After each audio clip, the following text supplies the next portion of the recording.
我哋向迦麗或者其他人傳福音，我哋都係點啊？要等佢轉向神噶，我哋冇得代佢噶。我代阿迦麗啦，我代阿迦麗領聖餐，我代阿迦麗去派米，我代阿迦麗去宣教。佢要先自己轉向神。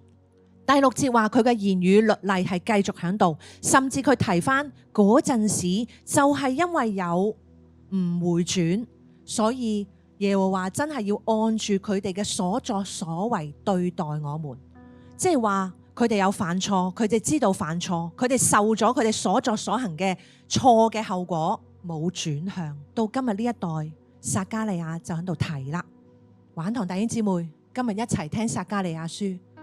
你要知道上帝曾經點樣帶領我哋，我哋曾經俾咗咩代價啦，我哋要點樣繼續行好呢條路啦。因為有一代又一代嘅信徒都喺我哋後邊，佢會唔會好無辜辜呢？